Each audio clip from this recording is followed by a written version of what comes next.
Start ایک صحرا میں ہوتا ہے جہاں ہم ایک عورت کو دیکھتے ہیں. اس کا نام میلوری ہے اور وہ اپنی گاڑی چلا رہی ہے. یہاں ہمیں پتہ چلتا ہے کہ اس کی منگنی ہو چکی ہے اور مووی کی سٹوری کے مطابق 1 ہفتے بعد اس کی شادی ہے. اس لیے وہ شہر سے باہر جا رہی ہے تاکہ شادی کی تیاریوں کے لیے اپنی بہن کے گھر پہنچ سکے. میلوری زیادہ ایکسائٹڈ نہیں لگتی کیونکہ اس کے اور اس کے منگیتر کے درمیان کچھ پرابلمز ہیں. راستے میں وہ اپنی بہن ایلا کے ساتھ ویڈیو چیٹ کرتی ہے. ایلا بتاتی ہے کہ اس نے ابھی تک اپنی پلین کی ٹکٹ نہیں خریدی کیونکہ وہ یہ چاہتی ہے کہ میلوری پہلے اس بات کا یقین کرے کہ وہ واقعی اپنے فیصلے سے خوش ہے. میلوری جھوٹی خوشی کی آواز میں اسے جواب دیتے ہوئے کہتی ہے کہ وہ خوش ہے اور پھر کال کاٹ دیتی ہے. یہاں یہ نہیں بتایا جاتا کہ اسے ایسا کیوں محسوس ہو رہا ہے. وہ اکیلے راستے پر گاڑی چلاتی ہوئی گہری سوچوں میں ڈوبی ہوتی ہے اور پھر مین روڈ سے ایک سروس روڈ پر مڑ جاتی ہے. وہ سروس لین لے لیتی ہے کیونکہ اس کا ارادہ ہے کہ وہ اپنی منزل تک پہنچنے کے لیے ایک شارٹ کٹ لے اور اس کی منزل ڈینور ہے.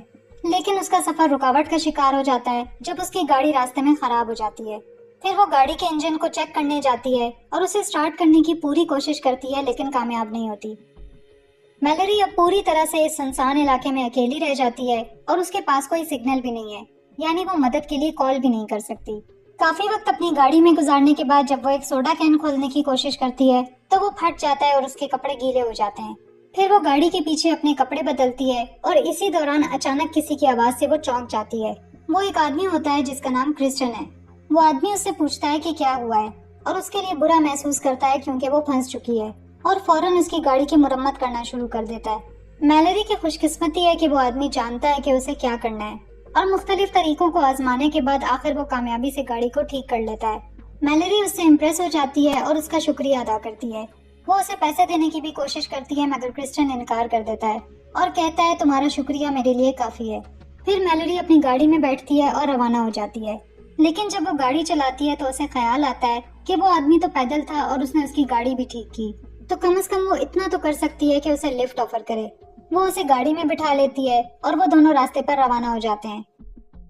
لیکن یہاں ہم دیکھتے ہیں کہ کرسچن بہت باتونی ہے اور کوشش کرتا ہے کہ میلوری کے ساتھ بات چیت کرے. وہ اپنی باتوں سے میلوری کو امپریس کرنے کی پوری کوشش کرتا ہے اور خود کو بڑھا چڑھا کر دکھانے لگتا ہے. اچانک اس کا رویہ عجیب سا ہو جاتا ہے اور وہ کہتا ہے کہ قسمت انہیں ایک ساتھ لے کر آئی اور یہ سب کچھ اسی طرح ہونا تھا. جلد ہی پتہ چلتا ہے کہ یہ آدمی بہت ہی بدتمیز ہے کیونکہ وہ میلوری سے بہت غیر مناسب باتیں کرنے لگتا ہے. جب میلوری اس کی باتوں سے تنگ آ جاتی ہے تو وہ گاڑی روک دیتی ہے اور اسے کہتی ہے کہ وہ باہر نکلے. لیکن کرسچن ایسا آدمی نہیں ہے جو آسانی سے بات مانے اور وہ اس لیے گاڑی میں سوار نہیں ہوا کہ اتنی آسانی سے چلا جائے گا. اچانک وہ چاقو نکالتا ہے اور اسے دھمکی دیتا ہے کہ اگر اس نے اس کی بات نہیں مانی تو وہ اسے چاقو مار دے گا. اب میلوری کے پاس اور کوئی راستہ نہیں بچتا سوائے اس کے کہ وہ گاڑی چلاتی رہے. جب وہ اپنی جان بچانے اور اس بدتمیز آدمی سے چھٹکارا پانے کا طریقہ سوچتی ہے تو اسے احساس ہوتا ہے کہ کرسچن نے سیٹ بیلٹ نہیں پہنی. پھر وہ جتنی تیز ہو سکے گاڑی بھگاتی ہے اور ایک مڑنے والی جگہ کے قریب گاڑی کو پہاڑ سے نیچے گرا دیتی ہے. گاڑی حادثے کا شکار ہو جاتی ہے اور اگلی چیز جو ہم دیکھتے ہیں وہ یہ ہے کہ میلوری اپنی گاڑی میں الٹی لٹکی ہوئی ہے. جب وہ باہر نکلنے کی کوشش کرتی ہے تو پتہ چلتا ہے کہ اس کا پاؤں سیٹ میں پھنس گیا ہے اور وہ ہل نہیں پا رہی. چونکہ کرسچن نے سیٹ بیلٹ نہیں پہنی تھی اس لیے وہ گاڑی سے باہر گر جاتا ہے اور بے ہوش ہو جاتا ہے. وہ زخمی تو ہوتا ہے لیکن میلوری کے مقابلے میں اتنا زیادہ نہیں ہوتا، بلکہ حقیقت میں وہ اس وقت میلوری سے کافی بہتر حالت میں ہے. تبھی میلوری کو اس کا چاقو نظر آتا ہے اور وہ اسے پکڑنے کی کوشش کرتی ہے. اچانک کرسچن ہوش میں آ جاتا ہے اور میلوری کی طرف بڑھتا ہے لیکن وہ چاقو پکڑنے میں کامیاب ہو جاتی ہے اور اسے چھپا لیتی ہے. کرسچن کو یہ دیکھ کر پتہ چلتا ہے کہ میلوری کا ایک پاؤں پھنس گیا ہے. پھر وہ اسے کہتا ہے خود ہی نکل جاؤ یہاں سے، اور اس بیچاری لڑکی کو گاڑی میں الٹا لٹکتا چھوڑ کر چلا جاتا ہے اور اسے مرنے کے لیے چھوڑ دیتا ہے.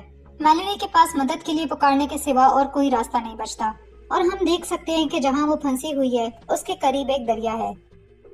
رات گہری ہو جاتی ہے لیکن کوئی اس کی مدد کے لیے نہیں آتا اور وہ لمبے وقت تک اسی حالت میں پڑی رہتی ہے. جیسے جیسے رات گہری ہوتی ہے ٹھنڈ بڑھتی جاتی ہے اور اس کی حالت مزید خراب ہونے لگتی ہے. وہ ادھر ادھر دیکھنے لگتی ہے اور گاڑی میں اپنے کچھ کپڑے دیکھتی ہے اور کسی طرح ان کپڑوں کو پہننے میں کامیاب ہو جاتی ہے. اس کی خوش قسمتی سے گاڑی کی کچھ بیٹری ابھی بھی باقی ہے تو وہ ہیٹر چلا لیتی ہے، لیکن بدقسمتی سے صرف سردی ہی اس کا ایک مسئلہ نہیں ہے. وہ ایسی جگہ پھنس گئی ہے جو ایک جنگل کے قریب ہے اور ارد گرد بہت سارے جنگلی جانور ہیں، اس لیے وہ فوراً اپنی گاڑی کی ہیڈ لائٹس آن کر دیتی ہے تاکہ جانوروں کو ڈرا سکے اور یہ طریقہ کافی مددگار ثابت ہوتا ہے.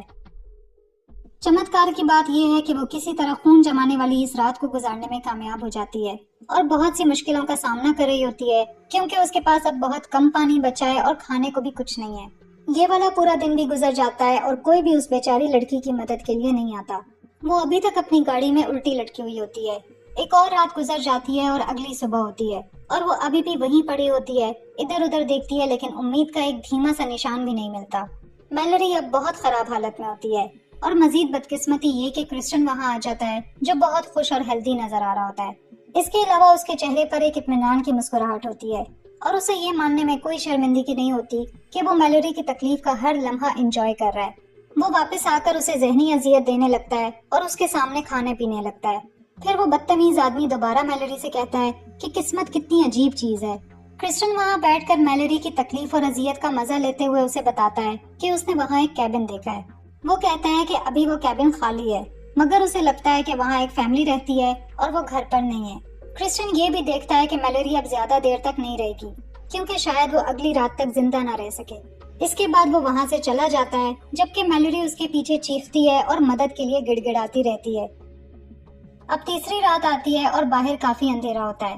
میلوری کو خوش قسمتی سے اپنی گاڑی میں ایک لائٹر مل جاتا ہے۔ وہ کچھ چیزیں جلانے کی کوشش کرتی ہے تاکہ اس سرد رات میں اسے کچھ روشنی اور شاید گرمی مل سکے۔ پھر وہ سو جاتی ہے لیکن زیادہ دیر تک نہیں سو پاتی۔ وہ چوہوں کی ایک فوج کی وجہ سے جاگ جاتی ہے جو اس کے جسم کے ساتھ کھیل رہے ہوتے ہیں۔ میلوری اب اس سب سے تنگ آ چکی ہوتی ہے اور وہ بہت غصے میں آ جاتی ہے اور غصے سے ایک چوہے کو مار ڈالتی ہے۔ تھوڑی دیر سوچنے کے بعد میلوری کو یہ محسوس ہوتا ہے کہ چوہوں کا آنا اتنا برا نہیں تھا کیونکہ کم از کم اسے کھانے کے لیے کچھ مل گیا۔ چونکہ وہ بھوک کی وجہ سے مر سکتی ہے اس لیے اس کے پاس اور کوئی راستہ نہیں بچتا سوائے اس کے کہ وہ ایک مردہ چوہا کھا لے۔ اگلی صبح میلوری جاگ جاتی ہے جب اس کا فون بجتا ہے۔ یہ اس کے موجودہ حالات میں سب سے بہتر چیز ہوتی ہے اور اس کے دماغ میں جو پہلا خیال آتا ہے وہ بچنے کی امید ہوتی ہے۔ لیکن اس سے پہلے کہ وہ کوئی کال کر پاتی کرسٹن دوبارہ آ جاتا ہے۔ جیسے ہی میلوری اسے دیکھتی ہے وہ فوراً اپنا فون چھپا لیتی ہے۔ کرسٹن دوبارہ میلوری کو اس کیبن کے بارے میں بتانے لگتا ہے اور کہتا ہے کہ وہ فیملی جو وہاں رہتی تھی اب واپس آ چکی ہے۔ پھر وہ یہ انکشاف کرتا ہے کہ اس نے انہیں ان کے ہی کیبن میں بند کر دیا ہے اور کہتا ہے کہ اب میلوری کو اس سے ڈرنے کی ضرورت نہیں ہے کیونکہ اب وہ میلوری کی مدد کرنے والا ہے تاکہ وہ وہاں سے نکل سکے۔ سب سے پہلے کرسٹن اس کا موبائل فون چھین لیتا ہے جب اسے یہ پتا چلتا ہے کہ میلوری اس سے فون چھپا رہی تھی۔ پھر وہ اسے ایک آری دے دیتا ہے۔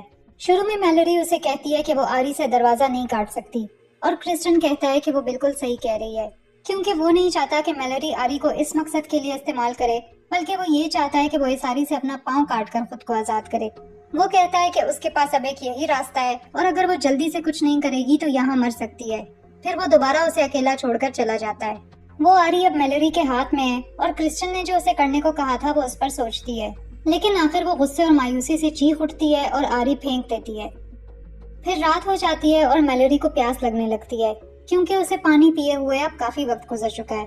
گاڈ شاید اس کی دعاؤں کا جواب دے دیتا ہے جب بارش شروع ہو جاتی ہے۔ بارش بہت تیز ہوتی ہے اس لیے اب اسے پیاس سے مرنے کا کوئی خطرہ نہیں ہوتا۔ جب وہ ریڈیو آن کرتی ہے تو اسے پتا چلتا ہے کہ بارش کے طوفان کی وجہ سے سڑکیں سیلاب میں ڈوب رہی ہیں اور لوگ چھوٹے راستوں کی طرف جا رہے ہیں کیونکہ بڑی سڑکیں سیلاب کی وجہ سے بند ہو گئی ہیں۔ کچھ ہی دیر بعد ایک گاڑی اس کے قریب آ کر رکتی ہے لیکن اس کی بدقسمتی سے وہ گاڑی کسی اور کی نہیں بلکہ اس کے بھیانک خواب کرسٹن کی ہوتی ہے۔ جیسے ہی وہ گاڑی روک کر آتا ہے میلوری ایک پلان سوچتی ہے۔ وہ اس مردہ چوہے کا خون اپنے پاؤں پر لگاتی ہے اور مرنے کا بہانہ کرتی ہے۔ وہ ایسا دکھاتی ہے جیسے وہ اپنے پاؤں کو کاٹتے ہوئے مر گئی ہو۔